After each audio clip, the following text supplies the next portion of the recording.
Olá, sejam bem-vindos a mais um episódio do Microfone Dourado, nesta parceria entre o portal Viseu Now e The Sport. Estamos com a Vítor Santos, a quem agradeço desde já o facto de estar na nossa presença para mais uma conversa no seguimento deste programa. Fazendo aqui um pouco uma introdução ao Vítor, é licenciado em Comunicação Social, mas para dizer-se também que se calhar a sua grande paixão acaba por não ser tanto o jornalismo, mas se calhar o futebol e o futebol de formação em específico. Falamos do futebol de formação e foi aqui que acabou também por desempenhar, segundo alguns dados que nós conseguimos recolher, desempenhar as funções de técnico no Académico de Viseu e no Viseu e Benfica, entre as épocas 99-2000 e 2014-2015, e recentemente lançou o livro Educar no Sonho, Ética e Conhecimento Parental na Prática Desportiva. Ele também está aqui como pano de fundo da nossa entrevista. São estas um pouco as temáticas que nós vamos abordar ao longo desta entrevista e começamos logo por nós, digamos assim, comunicação social. Como é que surgiu este também gosto pela comunicação social? E depois perguntar aquilo que eu já referi há pouco. Se calhar, apesar de ser formado em comunicação social, a grande paixão acaba por ser outra área, uma área mais, se calhar, ligada ao futebol. Bom dia, obrigado pelo convite. Sim, o desporto faz parte da minha vida, sempre foi aquilo que eu gostei de fazer, sempre vivi muito intensamente o desporto, não só o futebol, mas o desporto em geral. Naquele tempo, no meu tempo, os jornais, a Bola, a Record, a Gazeta Desportiva, faziam parte do desporto, eram fontes. Não havia a internet, não é? E então eu era um leitor assíduo, sempre gostei muito de ler e gostava muito das crónicas, das reportagens e por isso mesmo a escrita também esteve sempre muito presente na minha vida. Agora, sem dúvida que o desporto é o que sempre me apaixonou, de uma forma vivi intensamente. Acompanhei o Académico de Viseu, acompanhei o Viseu Benfica, o Lusitano, o Repesos, sempre outras modalidades, no tempo que havia o hockey patins, a volta a Portugal, tudo isso eram eventos esportivos que eu acompanhava e gostava muito de ler e de participar. Depois, como é que se processa esse salto de uma forma mais efetiva enquanto treinador do futebol de formação? Foi uma história até bastante caricata. Eu sempre tive, eu andei sempre ligado ao futebol. Os meus amigos jogavam futebol, ou eram treinadores, e um deles, uma vez, o Paulo Chaves, que num dia à noite me convidou e desafiou a acompanhá-lo para ir treinar o Académico de Viseu, a equipa de infantis. E na altura fiquei assim um bocadinho hesitante, mas abracei o projeto e fui com ele e com quem trabalhei durante alguns anos e comecei e nunca mais consegui parar. Ao fim e ao cabo foi isso. Foram, digamos que 15 anos, numa parte num futebol de formação, falamos de idades mais jovens e idades essas em que os jovens são um pouco irreverentes. Houve paciência para aguentar esses anos todos enquanto treinador de futebol de formação? Pois, eu também nunca tive muito estável num determinado escalão. Eu treinei crianças dos 7 aos jovens 18 anos e por isso mesmo convivi com vários escalões etários. Os jovens, as crianças, pedem alguma paciência, claro, principalmente os juvenis, estão numa idade, os 15 a 6 anos, são um bocado que querem ser adultos, mas eles são miúdos jovens, a quase todos eles, de uma forma geral, também apaixonados por aquilo, pelo desporto, e eles conseguem ter um comportamento na prática esportiva, que fora da prática esportiva muitas vezes não tem. Muitas das vezes os pais perguntavam porque é que ele se porta tão bem no futebol, como é que ele é tão cumpridor, e coisas nas aulas, nos estudos, em casa, era muito mais irreverente e ali o desporto tem essa competência de dar disciplina, eles sabem que têm que cumprir, que têm um compromisso, e por isso eu gostei muito. Eu digo sinceramente, tenho saudades, não tanto já da parte que envolve o desporto, mas do treino, do jogo. Sim, tenho essa paixão, não morreu, claro.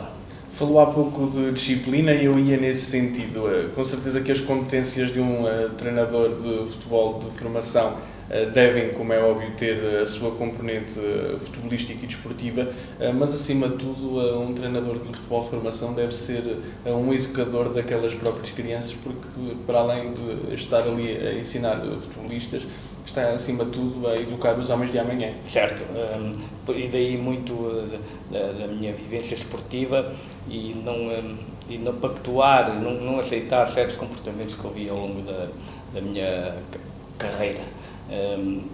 O perfil de treinador de jovens eu acho que está bem definido.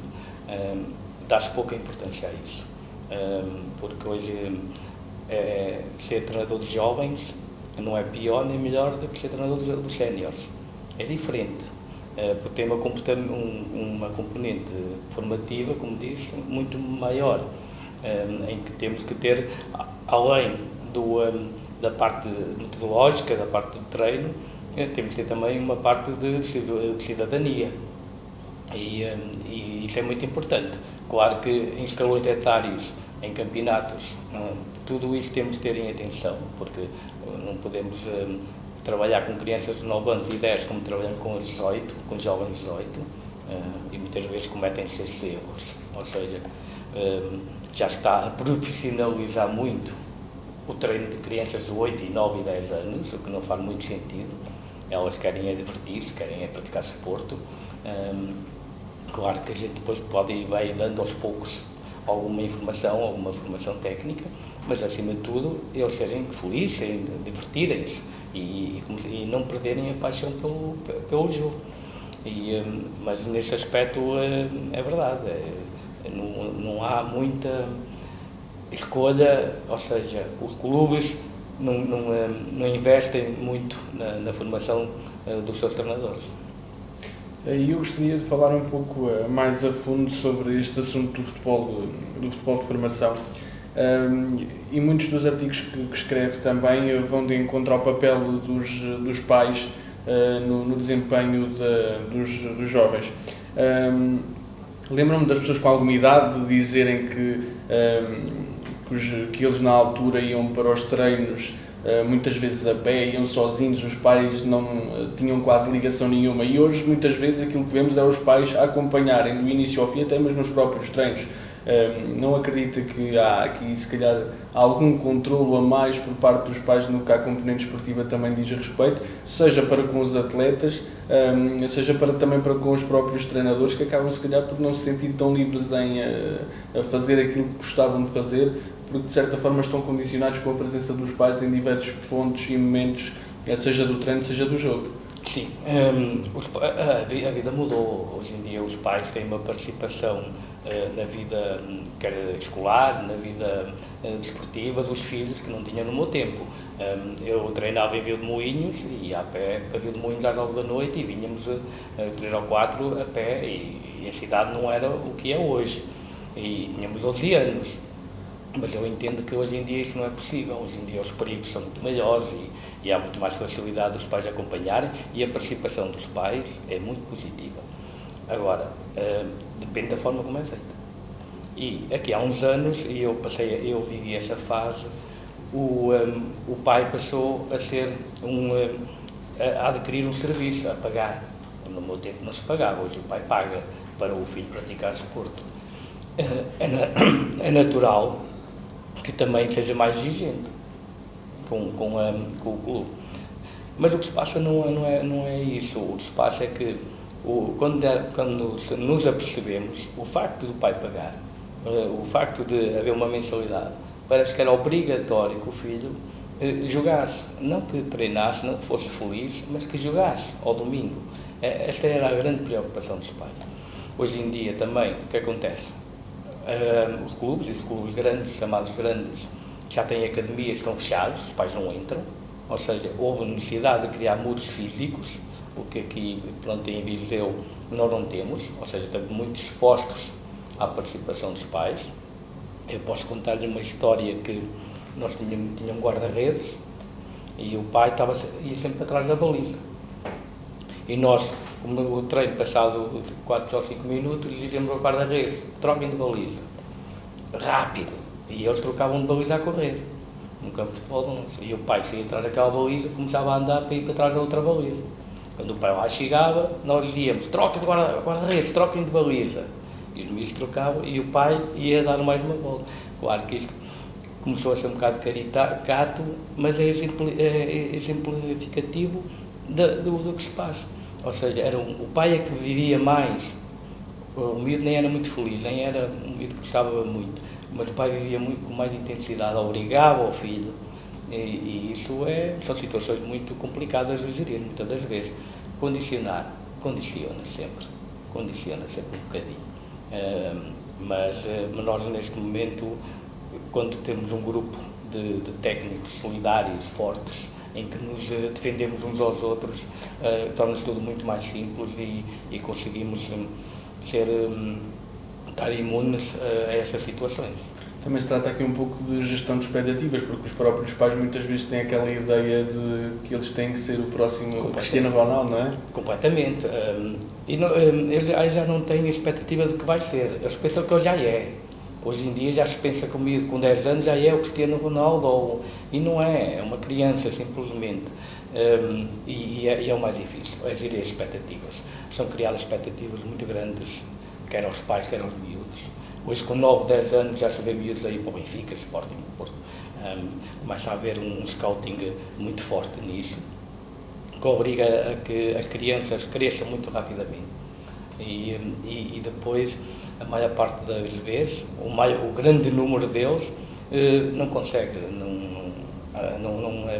o potencial não consegue fazer o transfer para o jogo. E depois acontece que voltam novamente para casa, e isso é muito complicado de gerir. Hoje em dia, posso dizer que o Benfica tem uma carta para os pais, e um dos pontos que tem já é a dizer quando o filho for dispensado, qual é a atitude que os pais devem ter. Ou seja, já têm a preocupação, porque eles sabem que há um grande número de jovens que não fica, que é contratado, que fica há 1, 2 anos e depois é devolvido à procedência, e eles já têm essa preocupação de ensinar os pais como é que há de agir perante aquela situação. E acha que essa própria mentalidade, muitas vezes provocada pelos pais, é transportada para os próprios jovens e a forma como eles encaram também o próprio futebol? Fala-se que 75% dos jovens abandonam a prática esportiva aos 13 anos, 14, porque estão cansados. Porque começam muito cedo, criam-se expectativas, é uma pressão enorme por parte dos pais, dos clubes, dos treinadores, os treinadores também querem ganhar, também só veem muitas vezes a vitória. E para a criança, que ela percebe-se que não consegue já lidar com a situação e começa a desanimar, e aquilo começa a não ser divertido, começa a não ser um momento feliz para ela. E quando isso acontece, ela começa a não querer ir ao treino, que é o primeiro sinal que eles dão. Já não querem ir muito ao treino, já vão contrariados, e depois acontece esse abandono precoce, que está muito, mas é preocupante. Os números são preocupantes, os números existentes nos estudos que foram feitos. Eu aqui há uns anos atrás contactei com um antigo diretor técnico da Federação Portuguesa de Futebol, o Dr. Silveira Ramos, que abordou um aspecto que o Vítor também há pouco falou, que é a forma como desde do futebol mais jovem, desde os 6, 7 anos, se quer já começar a incutir algumas componentes táticas de forma exagerada no futebol de formação. E a verdade é que este antigo diretor técnico tinha a ideia de que aquilo que fazia falta nestas idades é recuperar os aspectos do futebol de rua, em que, como é óbvio, há maior liberdade e, acima de tudo, aquilo que se quer é que os jovens sejam felizes. com certeza que naquilo que o Vítor também já escreveu e defende acerrimamente, também vem esta componente de um futebol de rua, um futebol mais livre para os jovens. Sim, eu até o meu último artigo, que até foi premiado pelo Plano Nacional de Ética Desportiva, aborda isso mesmo, ou seja, em que a Inglaterra fizeram uma experiência que foi durante um fim de semana, que era chamado o Silêncio de Ouro. Os pais e os treinadores não podiam intervir, ou seja, as crianças iam jogar e elas é que geriam o jogo. O treinador só podia fazer substituições. E o que é que se passou? Passou que, no final, chegaram mesmo clubes a adiar os jogos, para não terem que participar nisso, porque os treinadores temiam perder o jogo. E outros treinadores chegaram ao fim e disseram que não queriam mais repetir aquela experiência, porque sentiam que a necessidade de intervir, porque senão a criança perde o jogo. E está sempre aqui muito subjacente esse aspecto, ou perder e ganhar. Mas hoje já se faz muito isso, ou seja, não é na rua, mas é no campo.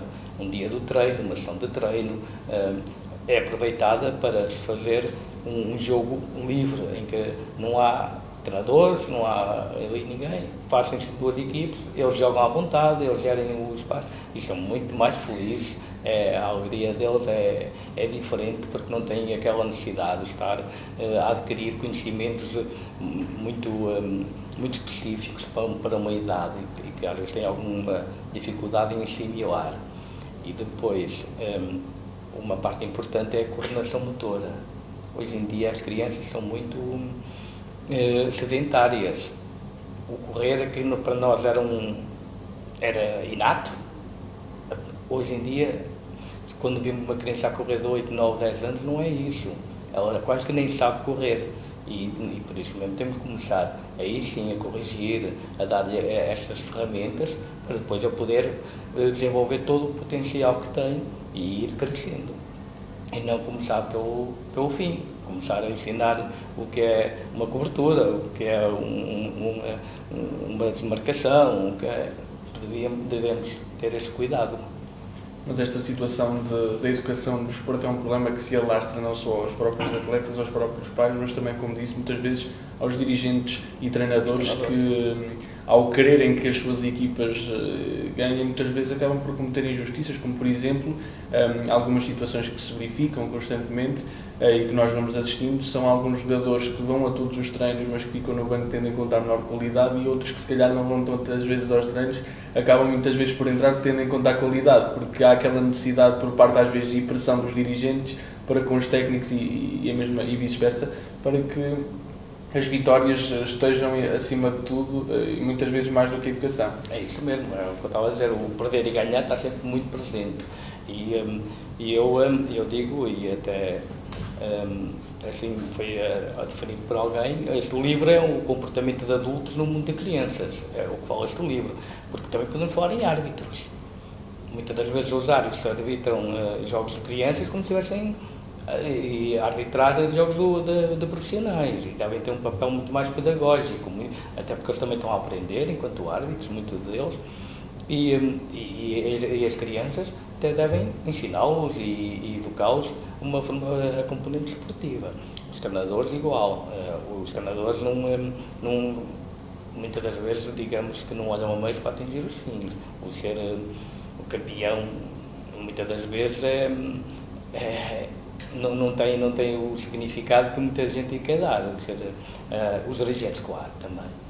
Eles querem recuperar rapidamente o investimento que fazem, o dinheiro que gastam e por isso mesmo aquela situação de um dirigente chegar ao pé de um pai que está acompanhado do filho e diz: temos aqui um Cristiano Ronaldo, temos aqui um Messi.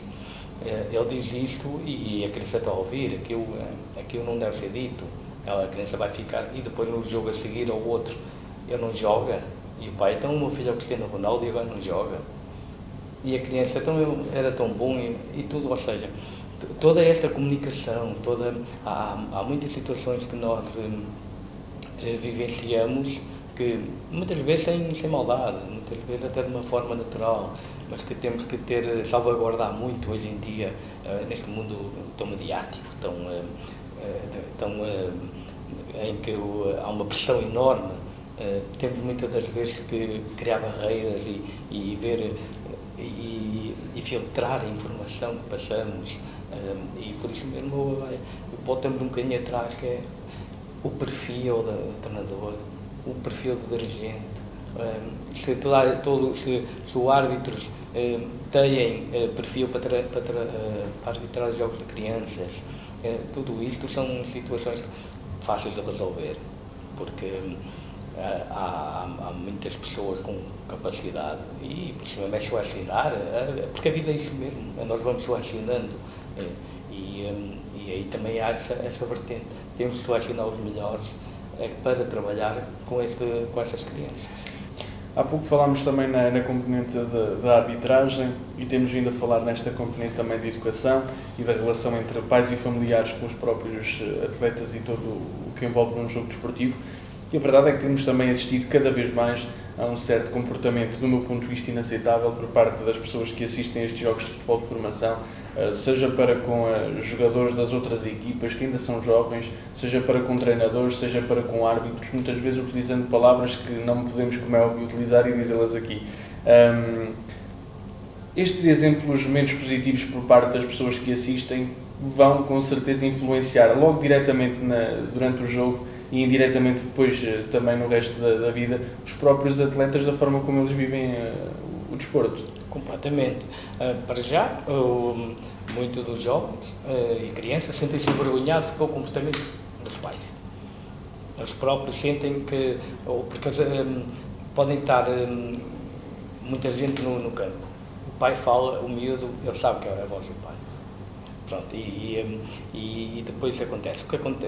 E a situação é que os adultos concentram-se muito no seu filho, na equipa do seu filho. Esquecem que do outro lado estão outras crianças. Esquecem que o árbitro também muitas das vezes um jovem, hoje em dia há muitos jovens, também está em várias aprendizagens. E o comportamento é de bradar aos céus. Ele não é tão comunicado, ou seja, a comunicação não faz tanta divulgação deles, porque eles são escondidos, e eu entendo isso, os clubes não querem muito publicitar certas situações, porque estragam um bocadinho a imagem também do clube, muitas das vezes também são pessoas conhecidas, e por isso mesmo há situações que não são tão conhecidas. Mas esta forma de estar no desporto, esta forma violenta, agressiva, logo desde muito cedo, leva a que as crianças desistam de praticar desporto. O Vítor, inclusivamente, um dos últimos artigos que escreveu fala também sobre a questão do policiamento. Policiamento este que, de há uns anos para cá, deixou de ser obrigatório a requisição por parte de algumas equipas, tendo em conta que estas, por uma também redução de custos, acabam por recorrer muitas vezes a seguranças próprios de dirigentes dos clubes. O que é que há a dizer sobre esta... São pais. Quase sempre são pais. Recorrem a pais que de boa vontade vão fazer este serviço, que muitos deles prestam-se a este papel de ajudar o clube, porque se não forem os pais, o futebol de formação e até outras modalidades, não sei se funcionavam. Ou seja, o pai, além de ser pagante, ajuda no transporte, ajuda nessa parte de segurança, ajuda na agregação de publicidade. Ou seja, se não fossem os pais, não sei até que ponto é que o futebol e o handebol e o basquete teriam dinheiro e condições para funcionar. Agora, pois isso é que nos dá o direito de entrar naquela parte mais técnica, na parte mais do componente. Quanto à polícia, eu defendo, o que é que eu defendo? Eu gostava que não houvesse polícia, mas sei que tem que haver um polícia método de respeito. Porque, como eu disse, ou seja, eu vivi cenas, e claro que também e foi em sítios em que era GNR, que é um local também, e que por isso também protegem um bocado as pessoas lá, porque não têm um comportamento desviante durante o jogo, mas até são cá fora, até são cidadãos exemplares, mas a emoção, a paixão, o filho, tudo isso mexe com eles e cria essas situações. Agora, eu defendo que neste momento acho que ainda não estamos preparados para haver espetáculos esportivos de crianças sem polícia. Caminhando para o final então desta nossa conversa, Gostaria que nos falasse então um pouco mais, e após termos falado sobre estes temas, um pouco mais do livro que escreveu, que lançou recentemente. Com certeza que aborda muitos destes temas que falámos aqui ao longo desta conversa. Sim, pronto, este livro foi um desafio que foi feito para deixar em registro, de uma forma organizada, de uma forma temática, muitos dos artigos que eu tenho vindo a escrever ao longo do tempo, com o reconhecimento que me foi dado pelo Plano Nacional de Ética Esportiva, ao premiarem 2 artigos meus em 2016, deu ênfase a que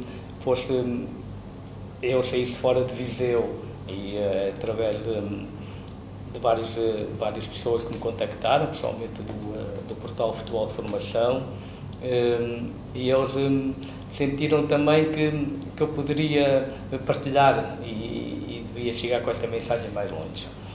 Isto foi feito, os textos foram revistos, foram organizados tematicamente, contactei algumas pessoas, desde o diretor do PNED e depois o professor João Luís de Viseu, um ex-profissional de futebol, doutorado em desporto, para trabalharem, fazerem um texto. Eles leram o livro e gostaram. Depois, como havia várias temáticas, decidi na parte da arbitragem, porque eu sou um bocadinho transversal no livro, porque falo do treinador, dos árbitros, da comunicação social, também tem um aspecto importante, mas principalmente é dos pais, né, o livro. E então, depois da arbitragem, contactei o Duarte Gomes, que depois também se prontificou a participar, o professor Júlio Garganta, também sobre os pais, uma pessoa que tem uma forma de estar, de ser, além das enormes competências, que são um exemplo. E da parte da comunicação social, o Rui Tovar, que era o pai, para mim já era alguém que eu admirava, e o Rui também quis participar. O que é que fizemos? É um livro de reflexões, um livro que obriga a refletir. Alguém me dizia que é um livro que ninguém quer ler, porque é preferível não fazer de conta que estes problemas nem existem. Mas é um livro que, acima de tudo, fala muito de comportamentos dos adultos no mundo das crianças e dos jovens, e que só pede uma coisa: deixem as crianças jogar a bola, deixem-nas ser felizes. E é só isso que depois este livro vai suscitar, é um debate, é uma reflexão e é a passagem de muitas experiências que eu vivi enquanto na prática, que passava um bocadinho para o texto. Desafiava por fim então a deixar uma mensagem mais geral a todas as pessoas, para que também possam ler o seu livro e para que depois também consigam então se calhar fazer do mundo desportivo, no que toca ao futebol de formação, um mundo mais coerente e mais calmo, também para que os próprios jovens consigam ser mais felizes. Sim, para acabar, eu diria, o que é que eu digo? Eu digo que as pessoas participem no espetáculo. O público, quer seja pai, quer seja o público anónimo, deve participar no espetáculo. Isto tanto nas crianças, como nos jovens, como nos séniores. Participar de uma forma positiva, divertirem-se, aplaudirem, assobiando, cantando, aquele tempo que demora o jogo, as pessoas devem também elas integrarem-se e fazerem parte do jogo. Porque aí elas vão se sentir muito mais felizes, vão se sentir muito mais bem dispostas quando saírem e até alivia o stress e faz-lhes bem. Se vão numa tentativa de serem, em Portugal, muita essa falta de cultura desportiva, se vão ser só apoiantes do seu clube, serem agressivas, violentas, não se vão divertir, não vão sair de lá ainda mais estressadas que aquilo que entraram, e o dinheiro que pagaram não justifica, só vão perder dinheiro, vão perder tempo e vão estragar o que os outros durante semanas, muitas vezes, e meses, à chuva, ao frio, ao sol, trabalham, e que ao domingo, por situações menos controláveis, deitam tudo a perder. Chegamos então assim ao final desta entrevista, mais um episódio do Microfone Dourado, esta feita com Vítor Santos, a quem agradeço então por fim. Obrigado. Obrigado por ter estado. Obrigado.